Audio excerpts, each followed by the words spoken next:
Graças e paz, irmãos. É bom estar novamente aqui, principalmente num dia especial como hoje. Quero,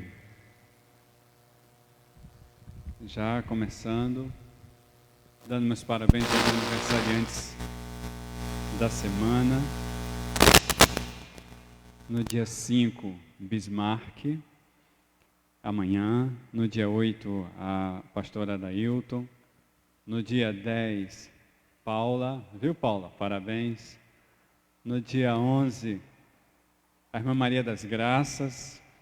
No dia 12, irmão Francisco. Estou já adiantando o irmão Francisco, porque o casal faz aniversário quase no mesmo dia. Então, quero parabenizar os nossos aniversariantes da semana. Que o Senhor coloque sempre o seu amor no coração de vocês, palavras poderosas nos lábios, e que a vida de vocês seja vida para a transformação de outras vidas, de novas vidas, para a honra e glória do Senhor.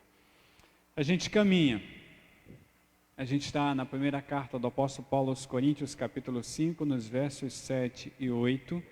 Eu venho falando numa progressão sobre o caminho, sobre discipulado, sobre amor, sobre religiosidade. No dia 14 do 2, nós vimos sobre habitar em Cristo nas tradições ou nas tradições humanas. Eu venho andando nessa situação. No dia 21 do 3, eu falei sobre as crenças que embaçam a visão. Eu falei sobre aquele cego que foi restaurado, mas na primeira vez que o Senhor passou a mão sobre ele, que o abençoou, ele viu os homens como árvores que andavam. Na semana passada, a gente falando sobre o caminho sem volta, trouxe 4 palavras: compromisso, abnegação, fidelidade, exposição. E foi proposital. Hoje eu trago no caminho, simbolizando a liberdade. Vimos pela manhã a referência histórica como base, vimos rapidamente, e se ficou cansativo, me perdoe, o meu objetivo foi trazer você para o dia de hoje. Vimos a referência histórica como base, vimos o resumo do livro de Gênesis nos seus personagens. Vimos que um simbolismo referencial para a vida, a importância da ceia, como aconteceu lá no Êxodo, os símbolos disso tudo, e vamos dar continuidade. 1 Coríntios capítulo 5, nos versos 7 e 8, livrem-se do fermento velho, para que sejam massa nova. Obrigado, Paula. Para que sejam massa nova e sem fermento, como realmente são. Pois Cristo, nosso Cordeiro Pascal, foi sacrificado. Por isso celebremos a festa, não com o fermento velho, nem com o fermento da maldade e da perversidade, mas com os pães sem fermento da sinceridade e da verdade. Irmãos, me traz uma preocupação muito grande para nós em Betânia, quando nós comemoramos ou trazemos essas festas religiosas muito famosas no nosso meio. Porque a minha preocupação é que nós entendamos quem realmente é Jesus Cristo para nós. E aí, eu quero trazer agora à tarde, nosso primeiro ensinamento que essa palavra me traz. O símbolo da história indica o rumo da vida. Quem é o símbolo disso tudo? E quando você fala de símbolo, você fala de algo que simboliza alguém, né? Quem é o símbolo? Quem é o cordeiro? Quando o apóstolo Paulo diz, livrem-se do fermento da maldade, né? O que o apóstolo Paulo está dizendo? Mas eu quero trazer o símbolo direto agora. Eu quero levar vocês a Isaías capítulo 53, nos versos 1 a 8, mas eu não lerei os primeiros versículos, capítulo 53 de Isaías, versos 1 a 8, eu vou ler do verso 3 em diante.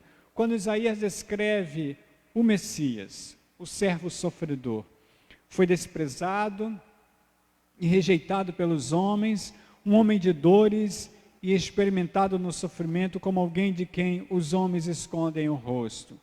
Foi desprezado e nós não o tínhamos em estima.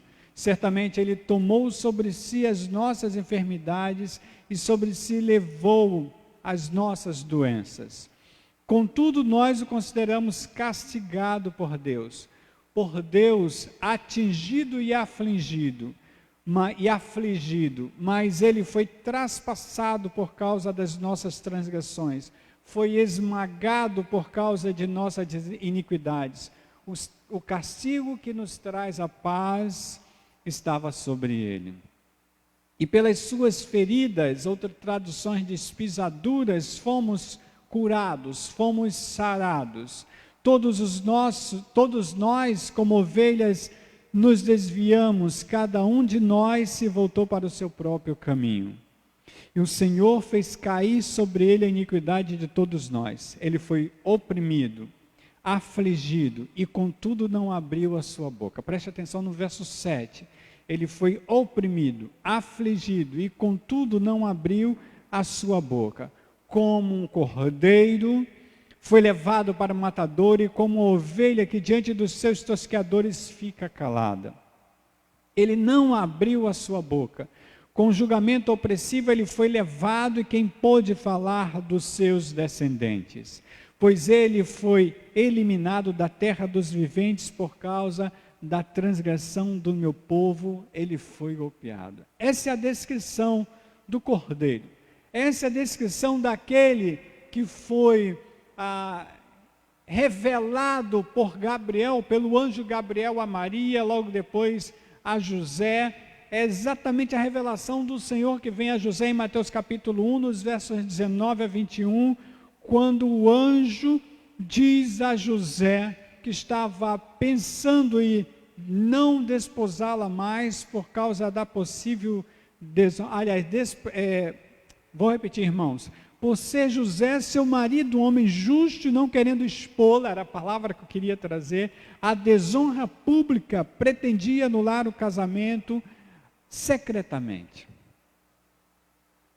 Mas depois de pensar nisso, o anjo aparece a José e diz: ela dará à luz um filho e você deverá dar-lhe o nome de Jesus, porque ele salvará o seu povo dos seus pecados.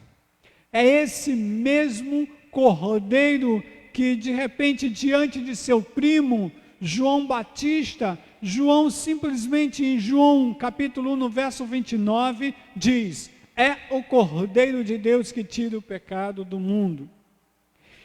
Novamente no primeiro capítulo de João, verso 36, João Batista novamente confessa: vejam, é o cordeiro de Deus. Mas eu quero chamar a atenção de vocês, porque é no Apocalipse que o cordeiro realmente aparece. Ele aparece figuradamente em todo o Novo Testamento, mas no Apocalipse ele impera. E eu quero trazer você para Apocalipse capítulo 5. Não vou ler o capítulo todo, mas perceba a visão de João acerca do cordeiro.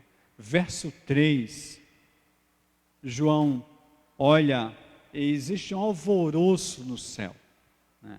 Mas não havia ninguém, nem no céu, nem na terra, nem debaixo da terra, que pudesse abrir o livro ou sequer olhar para ele. João relata: eu chorava muito porque não havia ninguém que fosse digno de abrir o livro e de olhar para ele. Então aparece um dos anciãos e diz a João: não chore, não chore. Eis que o leão da tribo de Judá, a raiz de Davi, venceu para abrir o livro e seus 7 selos. Aí ele relata aqui depois: viu um cordeiro, o cordeiro que é leão, que parecia ter estado morto em pé no centro do trono, cercado pelos 4 seres viventes e pelos anciãos. Ele descreve a visão simbólica do cordeiro naquele momento, e lá no verso 9, você vê cântico o tempo todo. Tu és digno de receber o livro e de abrir os seus selos, pois foste morto e com teu sangue compraste para Deus gente de toda tribo, língua, povo e nação. Já não mais somente o Cordeiro dos judeus, mas gente de toda tribo, povo de toda tribo, língua e nação. Tu os constituíste reino e sacerdotes para o nosso Deus, e eles reinarão sobre a terra. Gente de toda tribo, de toda língua, de toda nação, que por causa do Cordeiro que foi dado em sacrifício, simplesmente foi transformado em reino e sacerdotes. João continua olhando e muitas vozes adoram o Cordeiro.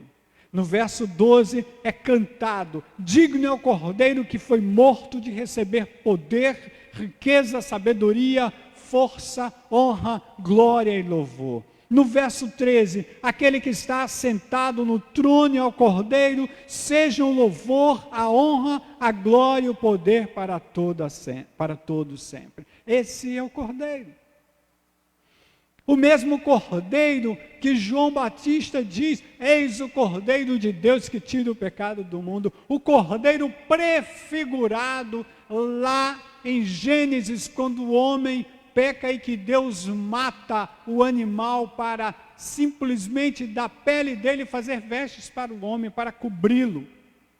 O mesmo Cordeiro prefigurado exatamente em Êxodo capítulo 12, quando o anjo passa por cima e as casas do povo de Deus estão marcadas com o sangue do Cordeiro. Casa de Deus hoje é você.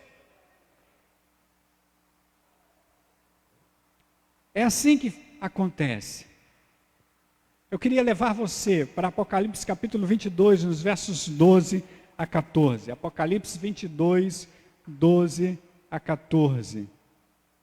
Porque eu quero trazer esse texto como transição para o nosso próximo ensinamento. É o Cordeiro falando, porque você vê o Cordeiro falando, agindo, desde o primeiro capítulo de Apocalipse, sendo claramente identificado no capítulo 5, e aí reinando literalmente no livro de Apocalipse. Apocalipse 22, 12 a 14 diz assim: eis que venho em breve. A minha recompensa está comigo e eu a retribuirei a cada um de acordo com o que fez. Preste atenção. Porque aqui o Cordeiro não diz: eu vou retribuir para a religião tal. Não vai. Não é o objetivo aqui. O objetivo é: a minha recompensa está comigo e eu retribuirei a cada um de acordo com o que fez. Ele se identifica: eu sou o alfa e o ômega, o primeiro e o último, o princípio e o fim. Aí no verso 14 ele diz assim: felizes os que lavam as suas vestes, para que tenham direito à árvore da vida e possam entrar na cidade pelas portas. Eu quero reforçar: cada um dará conta de si mesmo. A liturgia da vida, irmãos, não é apenas uma liturgia religiosa. E aqui eu quero trazer você para o contexto de 1 Coríntios capítulo 5, o texto que nós estamos entendendo claramente que a comemoração sem o sentido do símbolo é festa vazia. Quando eu passo para a experiência de Êxodo capítulo 12, o que eu vejo? Vivência familiar, cordeiro puro, sem mancha, sem ossos quebrados, casa marcada com sangue do Cordeiro. Não é qualquer casa, é casa marcada com sangue do Cordeiro. Pães ázimos, que o apóstolo Paulo traz para cá, pães sem fermentos, sem inchaço, sem contaminação. Ervas amargas, ervas que dão contam o sofrimento. Sempre prontos para sair, gente que vive pronto para partir, gente que está preparado para ir embora. Tudo aqui é símbolo e tudo tem um sentido. Nada é jogado à toa em Êxodo capítulo 12. E quando a gente parte para a vida da gente no século XXI, a gente precisa parar para pensar, porque a festa é muito grande. Eu não sou contra a festa. Eu não tenho problemas do que você gosta, do que você faz, de como você comemora, mas a gente precisa ter algumas consciências, ou alguma consciência das coisas que fazemos. Então veja, contexto de 1 Coríntios, ou primeira carta do apóstolo Paulo aos Coríntios, capítulo 5. Falha de compreensão da mensagem redentora. O apóstolo Paulo começa logo já no capítulo 1 dizendo isso. Infantilidade. A igreja em Corinto era igreja imatura. Ele diz assim: eu continuo dando leite a vocês são crianças, não conseguem comer comida sólida. Uma igreja orgulhosa, invejosa, tipo, se eu não for isso, eu não quero ser. 1 Coríntios capítulo 12, eu estou lendo. Eu não preciso de você porque eu sou assim. 1 Coríntios capítulo 12, eu estou lendo. Uma igreja orgulhosa e invejosa. Uma igreja com muitas disputas, divisão dentro da igreja, uma igreja idólatra, o apóstolo Paulo destaca isso o tempo todo, uma igreja com desordens morais, imoralidades, tá? Aqui no capítulo 5 você vê um enteado vivendo com a sua madrasta. Então nesse processo, o que você percebe? Um amor desvanecido. Amor de muitos esfriará nos últimos tempos de Jesus Cristo. O que comemorar? O que festejar? Festa passa a ser motivo comercial num contexto desse. É por isso que o apóstolo Paulo diz, livrem-se do fermento velho, Coríntios, para que sejam massa nova e sem fermento, como realmente são.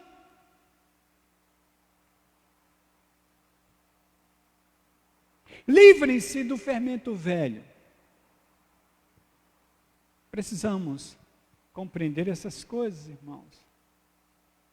A festa só é festa quando ela é vivida no contexto da comunhão com o Cordeiro. Eu quero levar você para Marcos capítulo 2, dos versos 18 a 22, quando Jesus Cristo diz de outra forma aquilo que o apóstolo Paulo diz aqui em 1 Coríntios capítulo 5, nos versos 7 e 8, quando os discípulos de João, simplesmente estão com os fariseus jejuando, e algumas pessoas vêm a Jesus e perguntam a ele, por que os discípulos de João e os fariseus jejuam, e os dos fariseus jejuam, mas os seus não? Por que os seus discípulos não jejuam enquanto nós estamos jejuando? Jesus responde, eles estão com o noivo. Vai haver um momento que o noivo será tirado, eles vão precisar jejuar, porque o sofrimento vai ser muito. É isso que Jesus está querendo dizer, mas perceba, a partir do verso 21, quero dizer, versos 21 e 22, Jesus diz assim, ninguém põe remendo de pano novo em roupa velha, pois o remendo forçará a roupa e tornará pior o rasgo. Ninguém põe vinho novo em vasilha de couro, ou em odre velho. Se o fizer, o vinho rebentará a vasilha, e tanto o vinho quanto a vasilha se estragarão. Ao contrário, põe-se vinho novo em vasilha de couro nova, em odre novo. O que Jesus Cristo está dizendo é que, peraí, eu não vim reforçar, ou eu não vim reestruturar, eu não vim remendar a religião de vocês. Eu não apresento uma religião. Meu objetivo aqui não é esse, diz Jesus. Eu queria trazer Romanos capítulo 6 agora. Romanos 6, nos versos 1 a 10. Quando o apóstolo Paulo novamente confronta lei com graça. E quando ele diz, porque estou na graça, porque eu sigo a graça, eu devo pecar mais, ele começa a explicar, Vocês não sabem que todos nós que fomos batizados em Cristo Jesus, fomos batizados em sua morte?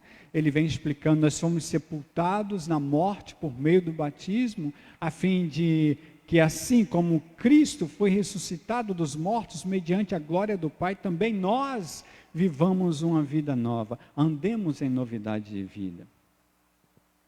Espera aí, Emilson, Jesus ressuscitou, Jesus morreu, Jesus ressuscitou. Jesus, quando morreu, eu morri. Quando Jesus ressuscitou, eu ressuscitei. Exatamente. Espiritualmente, o apóstolo Paulo diz exatamente isso. Aqueles que estão em Cristo são novas criações. Não são remendos. Cristo não veio para remendar ninguém. Cristo não veio para fazer uma maquiagenzinha. Cristo veio para transformar, trazer novos rumos, novos caminhos, novos pensamentos, nova vida, novas atitudes. Pão sem fermento. Jesus, como Cordeiro, vem para nos mostrar que Páscoa, seja judaica, seja cristã, não é apenas a festa comercial. A liturgia da vida é uma liturgia de transformação. E dessa forma, a Páscoa é diária. Eu digo isso sempre para vocês, né? O Natal deve ser diário, a Páscoa deve ser diária. Porque na realidade são simbolismos das nossas vidas ou da nossa vida transformada diariamente. O apóstolo Paulo continua, Romanos 6, 5. Dessa forma fomos unidos a ele na semelhança da sua morte. Certamente o seremos também na semelhança da sua ressurreição, pois sabemos que o nosso velho homem foi crucificado com ele, para que o corpo do pecado seja destruído e não mais sejamos escravos do pecado, pois quem morreu foi justificado do pecado. Ora, se morremos com Cristo, cremos que também com Ele viveremos, diz o apóstolo Paulo, pois sabemos que, tendo sido ressuscitado dos mortos, Cristo não pode morrer outra vez. A morte não tem mais domínio sobre ele, porque morrendo ele, morreu para o pecado, uma vez por todas, mas vivendo, vive para Deus. Diz o apóstolo Paulo. E o que o apóstolo Paulo está dizendo é exatamente que essa morte espiritual não existe mais diante do Senhor.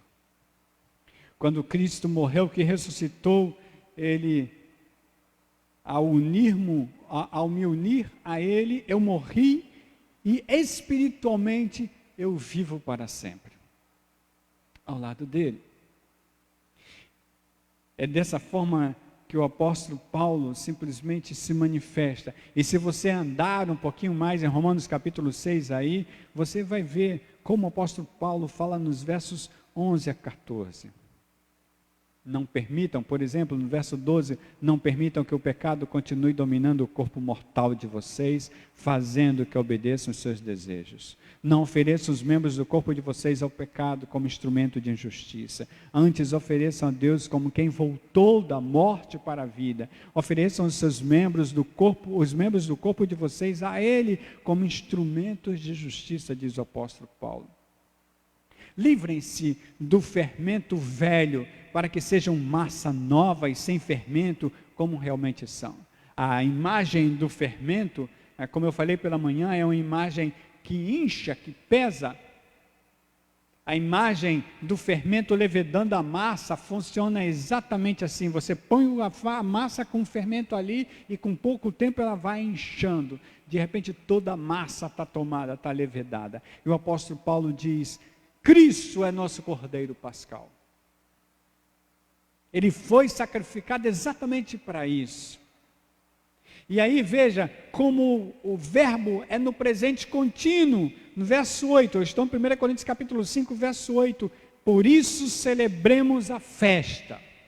Não com o fermento velho, nem com o fermento da maldade, da perversidade, mas com os pães sem fermentos da sinceridade e verdade. Aqui o apóstolo Paulo claramente ele diz que a nossa vida deve ser vida nova, e essa celebração que de repente algumas pessoas celebram durante ou somente uma vez por ano, o judeu, na maioria dos países, em 8 dias, em Israel 7 dias, e nós uma vez por ano.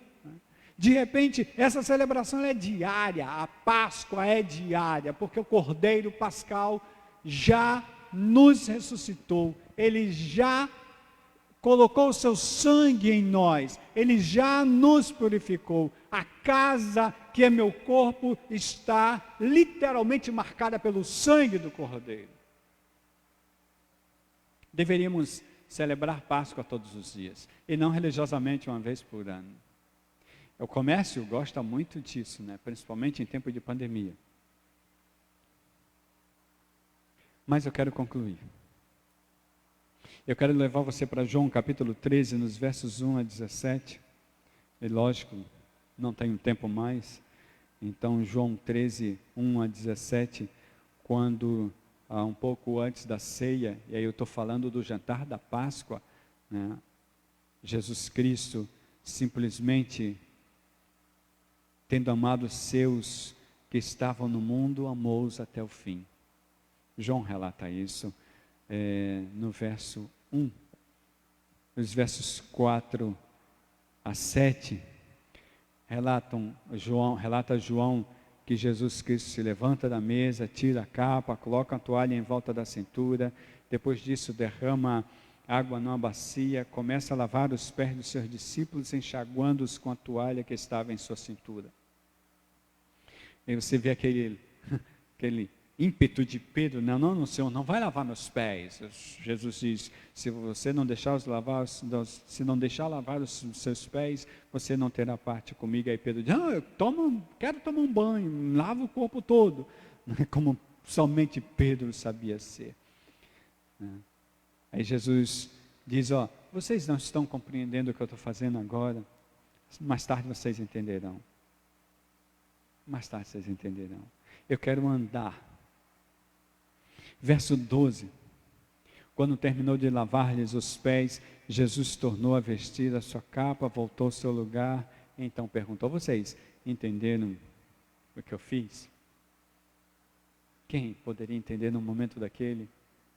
O Mestre, o Senhor, o Cordeiro de Deus que tira o pecado do mundo, se ajoelhando diante dos pés dos seus discípulos, se tomando o lugar de servo, de escravo, para lavar os seus pés. Quem poderia entender uma coisa daquela quando eles esperavam um rei, um poderoso que tomasse o trono de Roma? Aí Jesus Cristo diz: eu sei que vocês estão meio atônitos, vocês não estão entendendo. E aí Jesus diz: eu sou o Senhor, o mestre de vocês. Vocês têm razão. Eu lavei os pés de vocês para que vocês entendam que precisam lavar os pés uns dos outros. Eu dei o exemplo para que vocês façam como eu lhes fiz. Está no verso 15. E aí no verso 17, para terminar, irmãos, Jesus diz assim: agora que vocês sabem essas coisas, felizes serão se as praticarem. Páscoa. Domingo, em que as redes sociais são abarrotadas de mensagens: sorria, Jesus ressuscitou. Você agora é livre, Jesus ressuscitou. A morte não conseguiu segurá-lo. Tudo isso é verdade. Mas como será o nosso dia amanhã? Como será a nossa pregação nos próximos 365 dias até a próxima Páscoa? Como será o nosso pensamento religioso até lá? Uma coisa eu posso dizer: a liturgia da vida real é bem diferente. Bem diferente. Vamos orar? Porque na realidade o meu objetivo é levar você a pensar. O Senhor tem me confrontado diariamente. E o que eu quero fazer é exatamente e somente isso. Vamos orar. Obrigado, Senhor. Hoje eu não vou pedir. Eu quero te agradecer. Eu quero te agradecer porque eu sei que, apesar das dores, dos sofrimentos, eu sei que o Senhor sempre está com o mais necessário. Eu quero te agradecer, Senhor, porque eu sei que a tua noiva continua caminhando, se preparando para o casamento, para a boda do Cordeiro. Eu quero te agradecer, Senhor, porque tu, com teu sangue, marcaste cada um de nós. Cada um de nós foi marcado por teu sangue. Lavamos as nossas vestes no teu sangue, Senhor. Alvejamos as nossas vestes no teu sangue. E quando Satanás ou quando a morte olha para nós, nos vê cravados, marcados pelo sangue de Jesus. Tu és o Cordeiro. Eu confesso assim. Tu eras, tu és e hás de ser. Tu és o princípio e o fim, o alfa e o ômega. Ah, Senhor, tu és o único digno de receber toda a honra, louvor e glória. E és tu, Senhor, que reinarás para sempre. A minha oração agora é: Maranata, ora vem, Senhor Jesus, para que nós não vivamos esperando Páscoa para dizer Jesus ressuscitou, que nós, como marca, símbolo do Cordeiro, nós caminhemos, ou como símbolos do Cordeiro, caminhemos por esse mundo afora, mostrando a tua vida em nós.